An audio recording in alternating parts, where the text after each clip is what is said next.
Therapeutic ultrasound. The content for this lecture can be located in Chapter 7 in the Therapeutic Modalities text by Chad Starkey and Chapter 14 in the Therapeutic Modalities, the Art and Science text by Kenneth Knight and David Draper.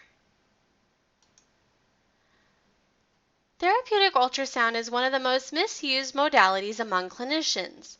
It is very important that you understand the theory, principles, and applications for ultrasound, as the modality can be very effective if it's used properly. Therapeutic ultrasound is an inaudible acoustic vibration of high frequency that produces either thermal and/or non-thermal physiological effects. Unlike other therapeutic agents, ultrasound is not part of the electromagnetic spectrum, but uses acoustical energy. Depending on the frequency and the wavelength of the energy, ultrasound can be used for diagnostic purposes, therapeutic deep tissue heating, or tissue destruction. An example of a diagnostic ultrasound would be a fetal ultrasound or a sonogram. This type of ultrasound has a frequency of 0.5 to 50 milliwatts per centimeter squared.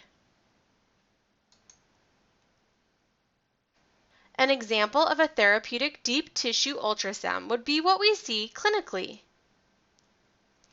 This type of ultrasound has a frequency of 1 to 3 watts per centimeter squared.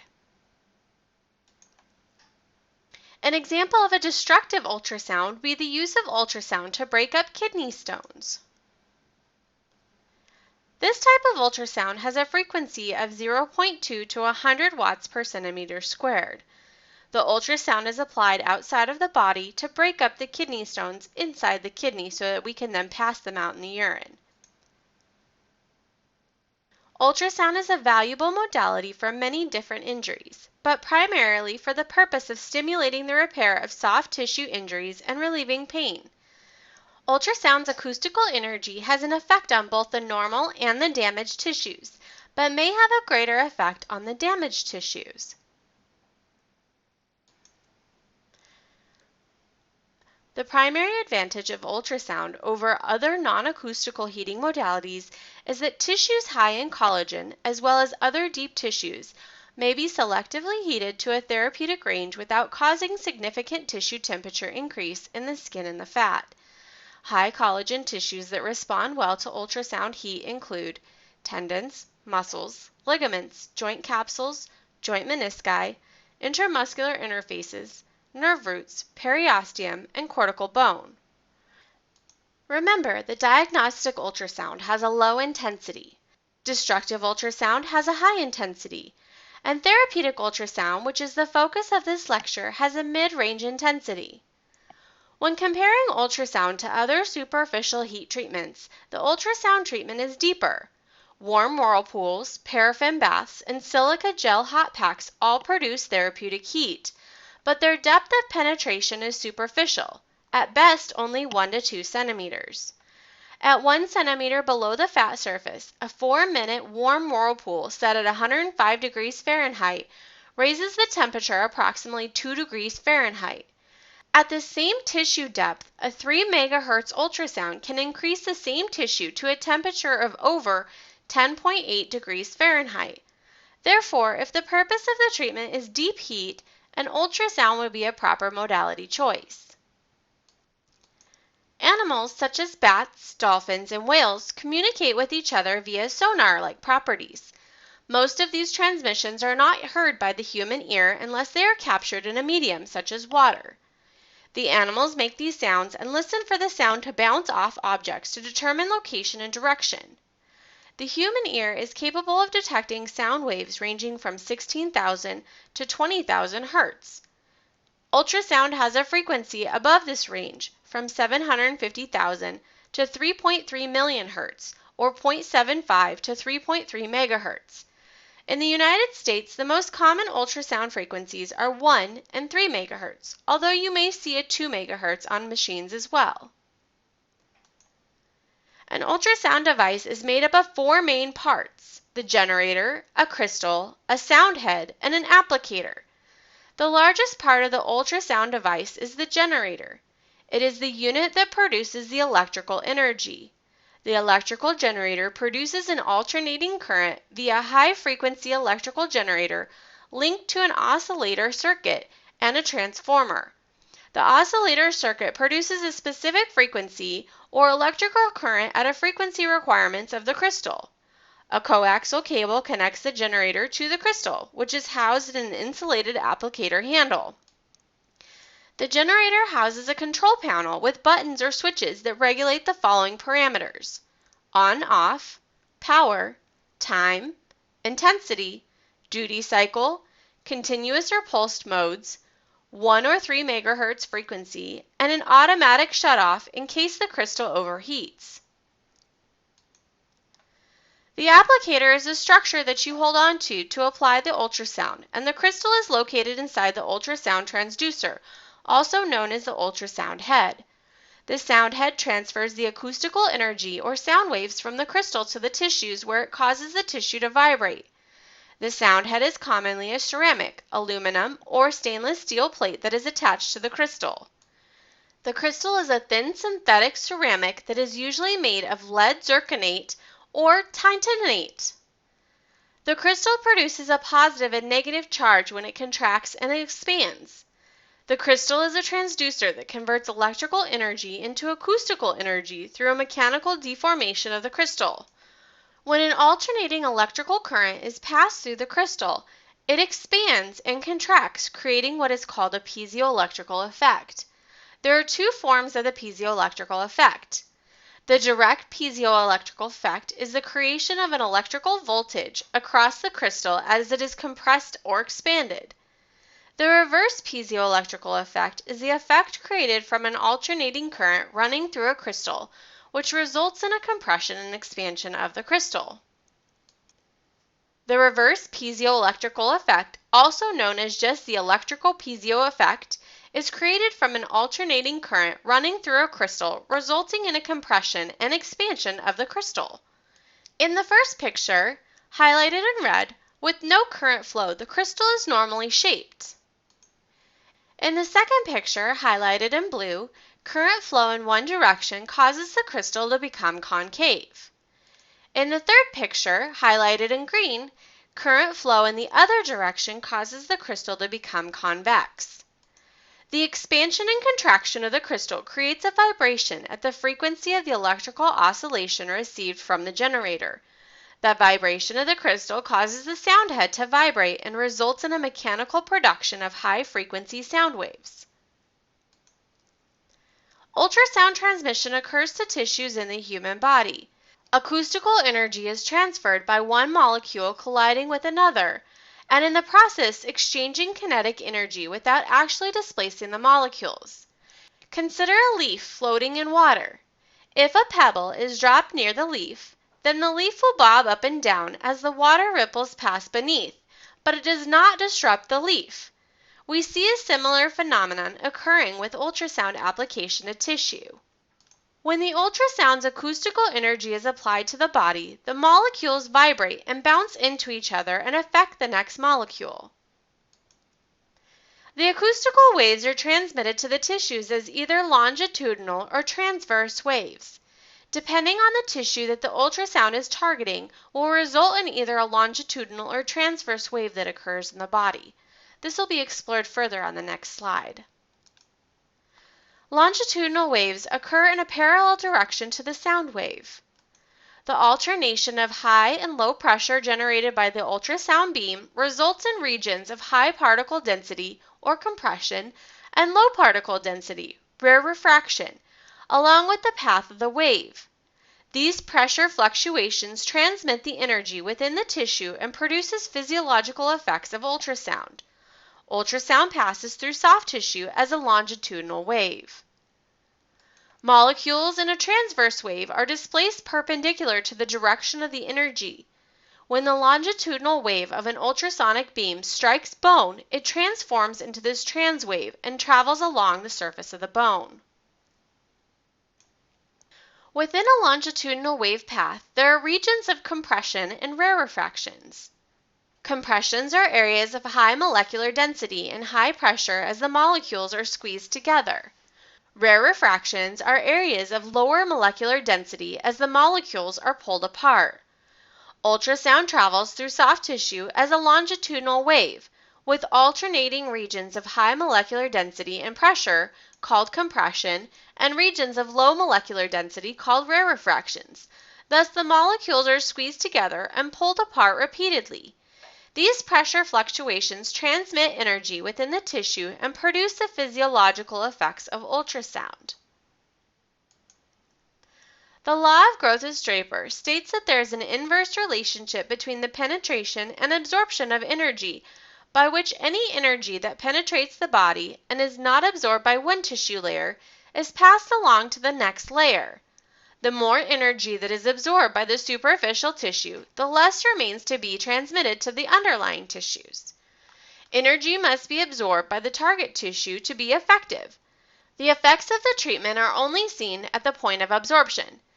Any energy that gets absorbed by superficial tissues may not have a chance to affect deeper tissue levels. Energy prefers to travel in a straight line, but as energy enters a medium of different densities, the energy may slightly change its course based on the changes in density. Energy striking the interference between the two different densities may be reflected, refracted, or absorbed. If the energy is not absorbed, it becomes attenuated, which means that there is a decrease in the overall amount of energy. Reflection occurs when the wave cannot pass through the next density. The wave strikes the tissues and reverses its direction away.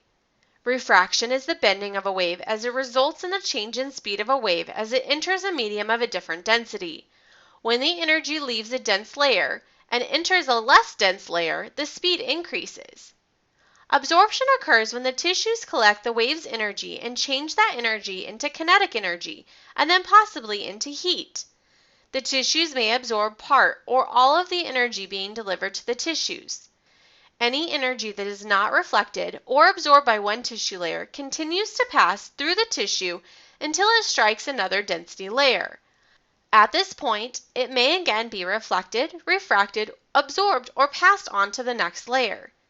At each tissue level, the wave is partially reflected, refracted, or absorbed, reducing the amount of energy available to the deeper tissues. The Arndt-Shultz Principle states that in order for energy to affect the body, it must be absorbed by the tissues at a level sufficient to stimulate a physiological response. If the amount of energy absorbed is too small, then no significant reaction will take place. If the amount of energy is too great, then damage results. The goal of any therapeutic treatment is to find the optimal modality parameters in order for normal function to take place and to facilitate an optimal environment for healing.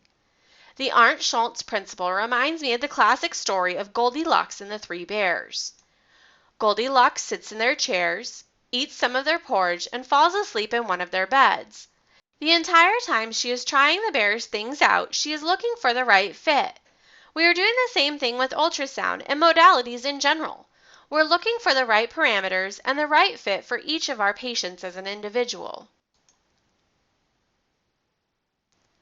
Remember, more is not necessarily better, especially with ultrasound.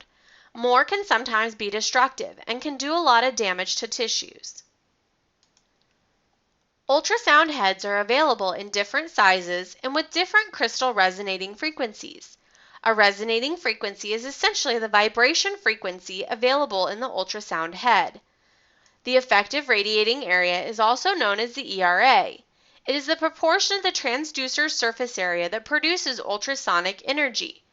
The ERA is determined by scanning the crystal at a distance of 5 centimeters from the radiating surface and recording all areas producing more than 5% of acoustical energy of the maximum power output on the surface of the ultrasound. The ERA is always highest at the center of the crystal and less in the periphery.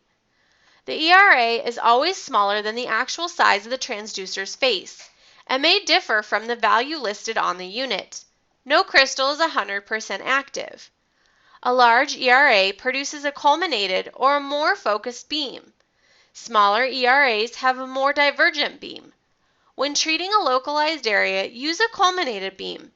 When treating a larger surface area, such as a muscle strain, a divergent beam is more indicated. We can see in this example we have the actual sound head. As has been stated, the ERA is smaller than the actual size of the sound head. We need to look at each unit to determine the ERA. It should be listed on the unit. The ERA is utilized to determine the size of the treatment area for the patient. We should only treat an area that is 2 to 3 times the effective radiating area, or ERA. Once we know the ERA, then we can start to determine the size of the treatment area. Remember that the effective radiating area may be significantly smaller than the actual size of the ultrasound head, so you must read the manufacturer's guidelines to determine the ERA. We can treat an area that is 2 to 3 times the size of the ERA. In this example, we will use a treatment area that is 3 times the ERA. The ultrasound treatment can occur within this small area. While the size of the ultrasound head is important, the ERA is the most important aspect in determining the size of the treatment area.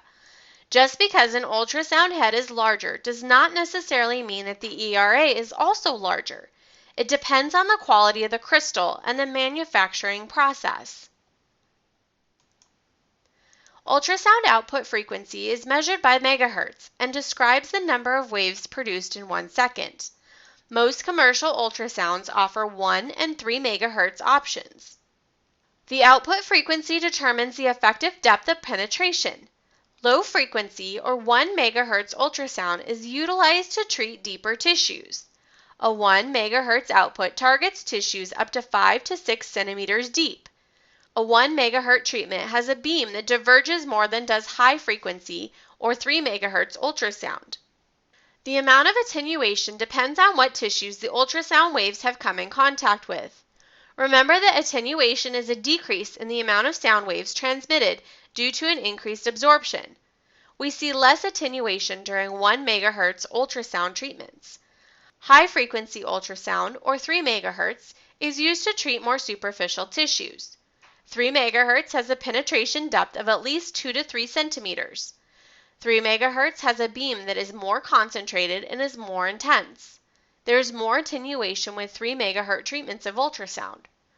3 megahertz ultrasound energy is rapidly absorbed and heats 3 times faster than does 1 megahertz ultrasound. The heat produced from 1 megahertz lasts longer than 3 megahertz. The power or energy produced by an ultrasound generator is measured in watts, which is abbreviated with a capital W. The intensity describes the strength of the sound waves at a given location within the tissues being treated. The power and the intensity do not affect the depth of the penetration. The spatial average intensity, or the SAI, describes the amount of energy that is passing through the sound head's effective radiating area, or energy density. The spatial average intensity is a measure of the power per unit of area of the sound head. The SAI is calculated by dividing the power of the output, which is measured in watts, by the ERA of the transducer head, which is measured in square centimeters. In the example given on the slide, the spatial average intensity can be calculated by taking a 7-watt power output and dividing it by the given effective radiating area, which is given at 5.0 centimeters squared. In calculating the math, the spatial average intensity is 1.4 watts per centimeter squared. Therapeutic ultrasound generators are limited to a maximum output of 3.0 watts per centimeter squared. The half-layer value is a depth where 50% of the ultrasound energy has been absorbed by the tissues. If ultrasound is applied at 1 watt per centimeter squared, it loses 50% of its energy at a depth of 2.3 centimeters. The beam intensity is now at 0.5 watts per centimeter squared. At twice this depth, which would be 4.6 centimeters, the ultrasound intensity is reduced to 0.25 watts per centimeter squared. The effect of the half-layer value and the penetrating effects of 1 and 3 megahertz output frequencies are used to determine target tissues during treatment. The quality of the crystal greatly affects the half-layer value. This table represents the half-valve thickness for different types of body tissues. Tissue with high water content allows energy to pass through easily. Fat has very little absorption and energy easily passes through. Skin has slightly more absorption and resistance greatly affected by the hydration level of the patient. Muscle tissue easily absorbs energy, as do tendons or areas of high protein or collagen content. Although not shown on this graph, peripheral nerves allow energy to be absorbed at twice the rate of muscle. And finally, superficial bone, the energy is absorbed more efficiently than any other tissue. Nearly all therapeutic ultrasound devices can produce either a continuous or a pulsed ultrasound, which can also be called the mode of treatment. With pulsed ultrasound, the energy is periodically interrupted, with no ultrasound energy being produced during the off period. Pulsed ultrasound reduces the average intensity of the output over time. The percentage of time that the ultrasound is generated, also known as the pulse duration, over one pulse period is referred to as the duty cycle. The duty cycle is calculated by taking the pulse duration, or on time, and multiplying that number by 100. You would then take that number and divide it by the pulse period, which is the amount of on time added to the amount of off time. Commonly, duty cycles for non-thermal ultrasound are 10%, 20%, or 50%. With continuous ultrasound, the sound energy remains consistent throughout the treatment. That is, the ultrasound energy is produced 100% of the time. The amount of heat production in both continuous and pulsed ultrasound can be seen in the pictures. In continuous ultrasound, the unit is on 100% of the time, and therefore is constantly producing heat within this treatment time. In a pulsed ultrasound, the unit switches back and forth between periods of on and off. During the on time, the ultrasound is producing heat. During the off time, the ultrasound is off and allows the tissues to cool. Again, the comparison between pulsed and continuous ultrasound is important to understand. In continuous ultrasound, the intensity remains constant over time. The machine is 100% active, and therefore we receive the thermal effects of ultrasound, which is great for treating chronic injuries. During pulsed ultrasound, the intensity is interrupted, and therefore the average intensity over time is low. The total amount of on time may be 10% or 20%, which results in a non-thermal, or maybe more accurately, a minimally thermal treatment. There's a possibility that these non-thermal treatments could be used with acute injuries because the overall heating is so low. A greater duty cycle of approximately 50% will result in slight heating effects, which may be appropriate for subacute injuries. The treatment duration is one of the most complicated things to figure out for a clinician. The treatment duration depends on multiple factors, including the size of the area, the target tissue or depth of treatment, and the desired effect of the treatment. In many clinical practices, the general treatment duration is between 5 and 10 minutes.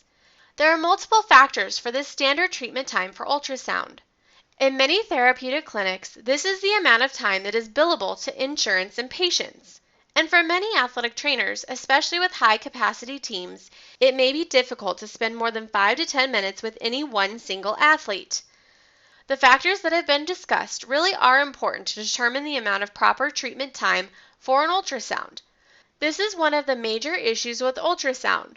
Many clinicians do not dedicate the proper amount of time to treatments to reap the desired effect, and therefore the treatment is largely ineffective.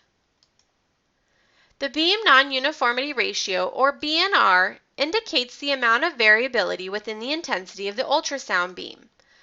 Ultrasound beams are not completely uniform. They have small peaks and valleys on them. These peaks and valleys of high and low energy are shaped by minute imperfections in the crystal producing the sound waves. The BNR is the ratio of the spatial peak average intensity, or SAI, the average intensity across the beam, both of which are measured with an underwater microphone. The beam non-uniformity ratio is calculated by taking the spatial peak intensity and dividing it by the spatial average intensity. The BNR is often profiled as a topographical map, many times with heat intensities. A perfectly uniform ultrasound beam would have a BNR of 1:1. This would be a beam that has no peaks and no valleys. The mass manufacturing process makes producing crystals of this quality impractical. A good BNR would be a ratio of 3:1 or maybe even 4:1. If the BNR is indicated as a 3:1 ratio and the meter displays an output of 2 watts, then at some point in the beam the actual intensity is equivalent to 6 watts. If we multiply 3 times the 2 watts, we get the total watts of 6 as the maximum peak. The presence of high-intensity areas in the beam results in what are called hot spots. We must keep the ultrasound head moving to prevent these hot spots from creating tissue damage. A BNR of 6:1 would be considered unsafe, and any BNR greater than 8:1 is dangerous. Lower ratios are safer and more desirable, but they're also more expensive. The BNR of individual crystals is not required by the Food and Drug Administration Center for Devices and Radiological Health. The BNR is required to be reported on the ultrasound unit, however, but the FDA allows companies to randomly sample their transducers and report the maximum BNR found. The BNR of the sound head being used may be different than what is indicated on the label. Both thermal and non-thermal ultrasound produces physiological effects. The primary purpose of thermal ultrasound is to increase tissue temperature. The clinical effects of thermal ultrasound include, but are not limited to, increased extensibility of collagen fibers in tendons and joint capsules, reduced viscosity of fluid elements in the tissues, decreased joint stiffness, reduced muscle spasm, diminished pain perception, increased metabolism, and increase in blood flow. Regardless of whether thermal effects are produced within the ultrasound, non-thermal changes do occur. The non-thermal effects of therapeutic ultrasound in the treatment of injured tissues may be just as important, if not more important, than the thermal effects. These effects include, but are not limited to, increased histamine release, calcium ion influx, increased phagocytic activity of macrophages, increased protein synthesis, increased capillary density of ischemic tissues, tissue regeneration, wound healing, cell membrane alteration, attraction of immune cells to the injured area, increased fibroblasts, and vascular regeneration. The thermal and non-thermal effects are not independent of each other. Rather, they both occur in some capacity, but with different settings, more thermal or non-thermal effects may be seen.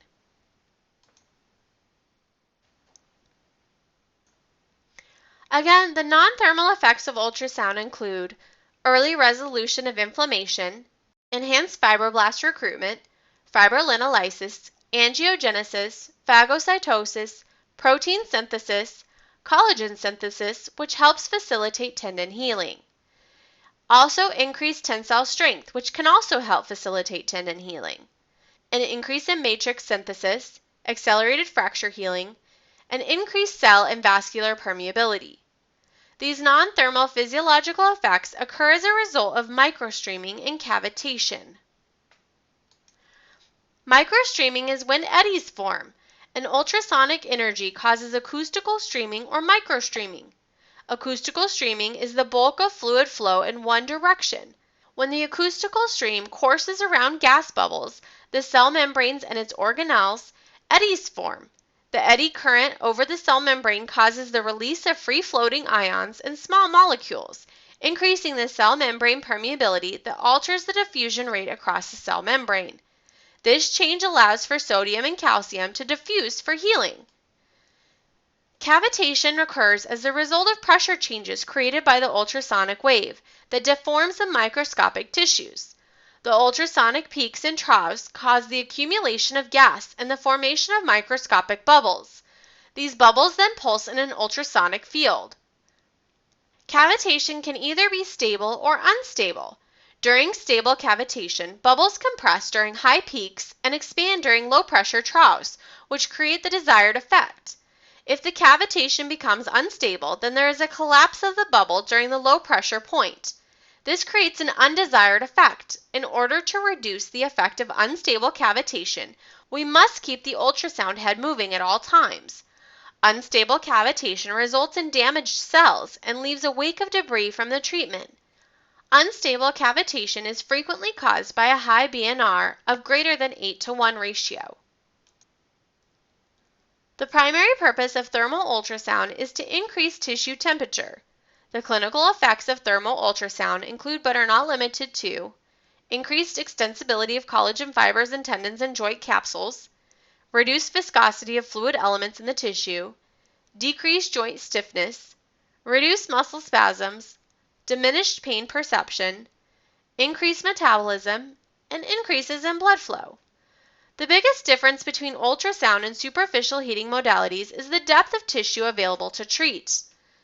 It is most common to use ultrasound to increase tissue elasticity. Ultrasound is great for effectively heating collagen-rich tissues, including tendons, ligaments, fascia, and scar tissue. Once the ultrasound treatment has been completed, you have a 3-minute stretching window to either stretch or perform joint mobilizations before the tissues begin to cool. Repetitive applications are often necessary to regain range of motion and to increase tissue elasticity. The indications for the use of ultrasound therapy are fairly broad. The indications for the thermal effects of ultrasound include chronic inflammation, chronic pain, joint contractures, muscle spasm, neuroma, scar tissue, sympathetic nervous system or SNS disorders, trigger points, warts, spasticity, and myositis ossificans, which is when someone sustains a repetitive trauma to a muscle and a bruise forms. The trauma then continues and there becomes a calcium deposit growing within the muscle. Another name for myositis ossificans is heterotopic ossification. The indication for non-thermal ultrasound includes acute or subacute or chronic inflammation and wound healing. The general indications and contraindications for thermotherapy still apply to ultrasound.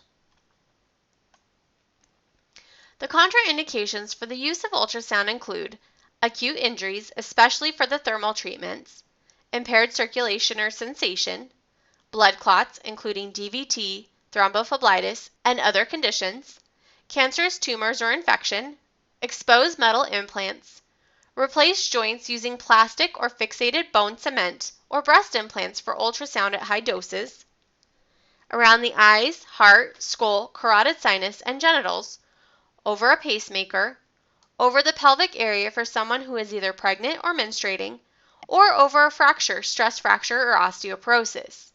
You will most likely know by the patient's reaction immediately when applying the ultrasound treatment if there is a fracture. The acoustical microstreaming and cavitation will result in an oscillation which will move the bone fragments and will result in a substantial amount of pain for the patient. This is sometimes known as the poor man's X-ray. The precautions for the use of ultrasound include the spinal cord or large nerve plexuses such as the brachial plexus or lumbar plexus. We would not want to use any high dosages, and if we are going to use ultrasound, we need to do it with extreme caution. We need to be cautious for myositis ossificans or heterotopic ossification. With the wrong parameters or a high dose treatment such as a thermal treatment, we may get unwanted tissue growth. We also need to be very cautious in treating adolescents, as ultrasound may affect the epiphyseal plates and could cause premature closure of growth plates. Internal metal implants are not a contraindication as long as the sound head is kept moving. Low-intensity pulsed ultrasound, which is sometimes abbreviated LIPUS, LIPUS, has been demonstrated to increase healing rates for acute and non-union fractures. So this begs the question, do you think this would be a good treatment for a stress fracture? Stress fractures are common injuries in runners and many athletes, so we may be able to help facilitate an optimal environment for bone healing with certain ultrasound parameters. Treatments have been suggested to be approximately 20 minutes per day with this low-intensity pulsed ultrasound, and the research is promising. Please make sure that you take quiz number 10 over Chapter 7, The Basics of Ultrasound. You will have 10 minutes and the quiz will be worth 10 points.